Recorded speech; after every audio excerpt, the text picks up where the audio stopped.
বন্ধুরা, তোমরা সবাই কেমন আছো? আশা করি ভালো আছো, সুস্থ আছো। তো আমিও ভালো আছি। মৌসুমি অফিসিয়াল চ্যানেলে তোমাদের সবাইকে জানাই স্বাগত জানিয়ে আজকে শুরু করছি নতুন একটা ব্লগ। চলো তোমরা দেখতে থাকো, আশা করি ভালো লাগবে। তো ভালো লাগলে অবশ্যই একটা লাইক, কমেন্ট, শেয়ার, আমার চ্যানেলটাকে সাবস্ক্রাইব করে দিও। তো আর আমার চ্যানেলে যদি তোমরা কেউ নতুন হয়ে থাকো তো চ্যানেলটাকে সাবস্ক্রাইব করে দিও। তো চলো, এখন 11টা বাজে আর আমি আজকে 11টা থেকেই ব্লগটা শুরু করছি। তো আজকে সকাল থেকে রান্নাবান্না নেই, কেননা মেয়ে আজকে স্কুলে যায়নি, শরীরটা ভালো না, তার জন্য যায়নি। তো ভাবলাম একটু বেলা করেই রান্না করি, একেবারে রান্না করে নেবো। তো দেখো আজকে আমি রান্না করবো কি, দেখো। তো দেখো আজকে আমি পুঁই শাক এনেছি, পুঁই শাক দিয়ে কুমড়ো দিয়ে চিংড়ি মাছ দিয়ে রান্না করবো। তো আমি পুঁই শাক কীভাবে রান্না করবো তোমাদের সাথে শেয়ার করবো। তো তার আগে তোমাদেরকে দেখিয়ে দিই পুঁই শাকটা কত বড় আর কত মোটা, দেখো। তো দেখো দড়ি দিয়ে বাঁধা তো হয়ে যাচ্ছে না। তো দেখো খুলেছি আর দেখতে পাচ্ছ পুঁই শাকটা, এই দেখো পুরো লম্বা, দেখো কতটা। এই দেখো, আর পুঁই শাকটা ভীষণ মানে মোটা। তো আমি বাজারে গেছিলাম, তো পুঁই শাকটা দেখে আমার লোভ হয়ে গেছে ভীষণ। তো পুঁই শাকটা আমি নিয়ে নিলাম। একটা পুঁই শাক দেখো 1 কেজি হয়ে গেছে, তা বুঝতেই পারছো যে কতটা মানে মোটা আর কতটা বড়। আর এই মোটা পুঁই শাক খেতে ভীষণ ভালো লাগে। তোমাদের কাদের এই পুঁই শাক খেতে ভালো লাগে তোমরা কিন্তু আমাকে অবশ্যই কমেন্ট করে জানাবে, ঠিক আছে? তো দেখো আমি এখন ভাত বসিয়ে দিয়েছি আর এখন কাটাকুটি করবো, মশলা টশলা বাটাবাটি করবো। তো দেখো রেডি করে নেবো সব কিছু। আর দেখো কুমড়োটা দেখো কত সুন্দর লাল পুরো। এটা পাকা কুমড়ো, কাঁচা কুমড়ো তো অতটা টেস্ট লাগে না, খেতে ভালো লাগে না। তো এটা পাকা কুমড়ো, দেখো কুমড়োটা বেশ লাল টকটক করছে, দেখতে পাচ্ছ। তো দেখো আর আমি এখন এই যে পুঁই শাকটাকে কাটবো। তো চলো আবার তোমাদের সঙ্গে দেখা হবে। তো আমি এখন কাটাকুটি করে নিই। দেখো আমি এসে বললাম পুঁই শাক কাটতে। তো দেখো পুঁই শাকটাকে আমি ছোটো ছোটো টুকরো করে নেব। দেখো পাতাগুলো তো এই রোদ করছে আর এত গরম, তো পাতাগুলো দেখো নেতিয়ে গেছে। আর যখন এনেছিলাম পুঁই শাকটা ভীষণ টাটকা ছিল। আর এই পুঁই শাক তো মানে রান্না পুজো আসছে, তো রান্না পুজোর সময় পুঁই শাকের মানে ভীষণ দাম হয়। মানে সবার বাড়িতে বাড়িতে তো রান্না পুজো হয়, পুঁই শাক তো লাগে। কুমড়ো পুঁই শাক দিয়ে চিংড়ি মাছ একটা চচ্চড়ি করে। তো আজকে আমি পেলাম যে মনের মতো, আমার দিকে তো খুব ভালো লাগলো যে আমি বললাম পুঁই শাকটা নেবই। সব অনেক দাম, পুঁই শাক 30 টাকা কিলো। পুঁই শাক যদি 30 টাকা কিলো হয় তাহলে আর কি খাওয়া হবে, তাই না? এখনকার সবজি ভীষণ দাম। সবজি বলো, আদা রসুন বলো, মানে সব কিছুই দাম বেশি, তাই না বলো? আমাদের গরিব ঘরের মধ্যে তো মানে খুবই কষ্টকর। তো যাই হোক, খেতে তো হবে, তাই না বলো? যাই হোক, অল্প স্বল্প করে নিয়ে এলাম, খাবো চিংড়ি মাছ দিয়ে বলে আজকে ইচ্ছা হলো। পুঁই শাকটা পেলাম ভালো, মোটা পুঁই শাক দেখো।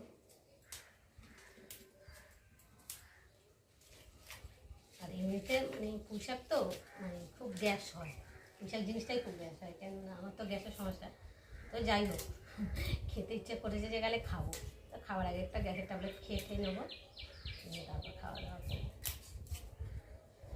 মোটা তো ওই জন্য 2 চালা করে দিচ্ছি, নাতে সেদ্ধ হবে না তাড়াতাড়ি, আর ভেতরে একটু নুন ঝালটা না ঢুকলে ভালো লাগবে না, তাই না বলো?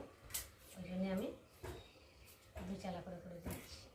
ছোটো ছোটোই করছি, বেশি বড় বড় তো মুখে আবার ঢুকতে অসুবিধা হয়, তাই না? ছোটো ছোটো করে দেবে, খেতে চিবাতে ভালো লাগবে।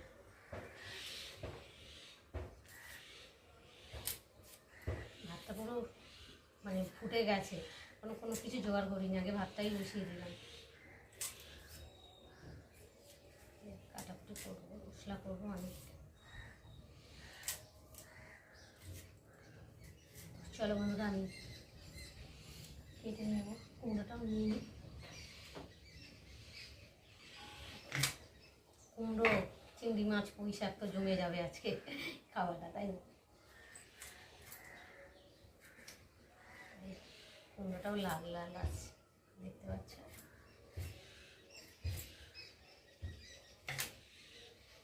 বাবা একটু বড় বড় করে দিস না, তো পুঁই শাকের সাথে তো কুমড়ো গলে যাবে।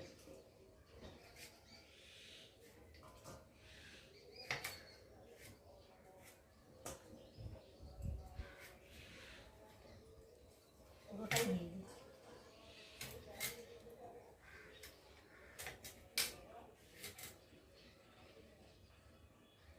কুমড়োটা এমন কীভাবে খাওয়াবো আমি বুঝতেই পারছি না।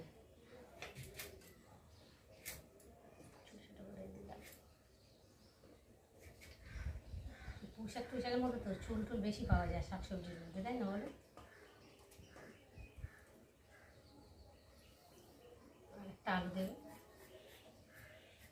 বেশি মানে আলু কুমড়ো দেবো না, বেশি হলে আবার ভালো লাগে না। অল্প স্বল্পর মধ্যে করলে বানালে খেতেও ভালো লাগবে, আর বেশি বানালে তো জাবড়াখানে হয়ে যায়, খেতে ভালো লাগে না কেমন। যাই হোক, পুঁই শাক তো ভালো লাগবে, চিংড়ি মাছ যাতে দেবে তাতেই ভালো লাগবে, তাই না বলো? কাটা হয়ে গেছে, আলুটা একটা দেবো, এক পিস আলু মানে একটা গোটাই আলু দেবো, বেশি দেবো না করবো। দেখো আমার ভাত হয়ে গেছে, ভাত নামিয়ে ফ্যান ঝাড়তে দিয়েছি, আর এখানে কড়া বসিয়েছি, কড়াতে তেল দিয়েছি। আর এই দেখো এখন চিংড়ি মাছগুলোকে ভাজবো। তো দেখো চিংড়ি মাছ নুন হলুদ মাখিয়ে রেখেছি, আর এখানে দেখো অল্প করে চিকেন নিয়ে এসেছি, আজকে চিকেন করব। আর এই দেখো পুঁই শাক কুমড়ো আলু ভালো করে ধুয়ে নিয়ে এসেছি, জল ঝরাতে দিয়েছি, দেখতে পাচ্ছ বাটির মধ্যে বসিয়ে রেখেছি। আর এখানে মশলা করে নিয়েছি, জিরে বাটা, আদা বাটা, রসুন বাটা, কাঁচা লঙ্কা, পেঁয়াজ কুচিয়ে নিয়েছি। আর এখন কড়াটা গরম হয়ে গেছে, আর এখন আমি কড়াইয়ের মধ্যে চিংড়ি মাছগুলো এখন আমি ঢেলে দিলাম।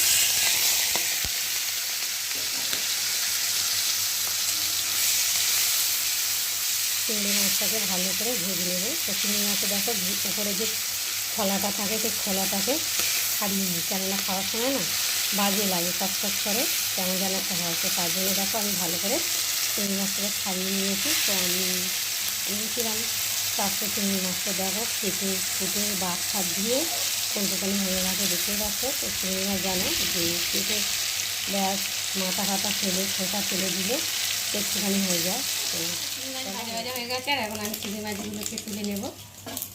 একটু বেশি ভাজা হয়ে গেছে, তো যাই হোক তুলে নিলাম। এখন ওই কড়ার মধ্যে আর একটু তেল দেবো, তেলটা গরম হবে ততক্ষণ। গরম হয়েও গেছে, মানে গরম করা তো একটু দেওয়ার সঙ্গে সঙ্গে গরম হয়ে গেছে। আর এখন আমি পেঁয়াজগুলোকে দিয়ে দেবো, আর দেবো চেরা কাঁচা লঙ্কা।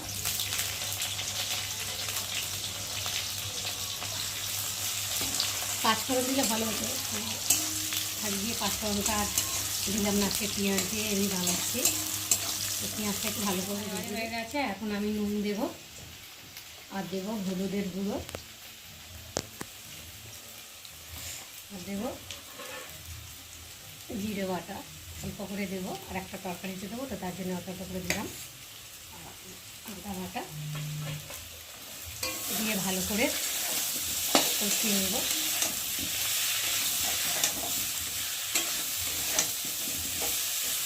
আর এখন আমি এর মধ্যে চিংড়ি মাছটা দিয়ে দেবো, দিয়ে একসাথে ভালো করে কষিয়ে নেব।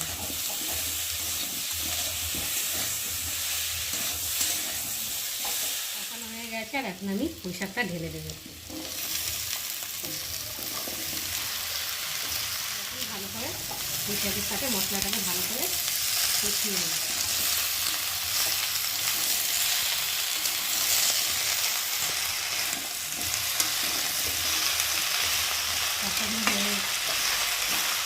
এখন আমি ঢাকা দিয়ে দেবো, কাটিয়ে পরে ঢাকা খুলবো। তো খুলে একটু নেড়ে দেবো ভালো করে। তো দেখো কতটা পুঁই শাক ছিল, কতটুকু হয়ে গেছে।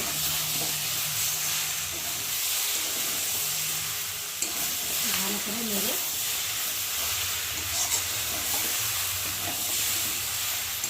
এবার আমি জল দিয়ে দেবো।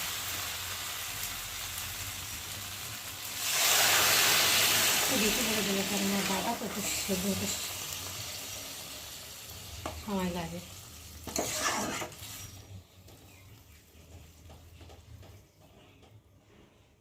দেখো আমার পুঁই শাক তরকারি রান্না রেডি হয়ে গেছে, দেখতে পাচ্ছ। আর ঝোল দিয়েছিলাম, তো দেখো কতটা ঝোল মরে গেছে।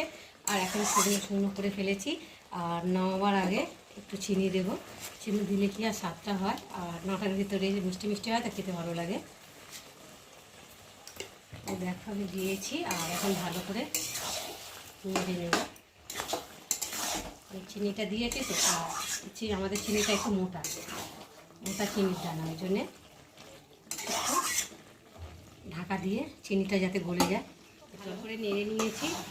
চিনিটাও গলে গেছে, আর এখন আমি নামিয়ে নেব। তো তোমরা দেখো আমি পুঁই শাকের চচ্চড়ি কেমন করে করলাম। তো যদি তোমাদের ভালো লাগে তো অবশ্যই একটা লাইক কমেন্ট শেয়ার আমার চ্যানেলটাকে সাবস্ক্রাইব করে দিও। আর আমার চ্যানেলে যদি নতুন হয়ে থাকো তো চ্যানেলটাকে সাবস্ক্রাইব করে দিও। তো চলো আবার তোমাদের সঙ্গে দেখা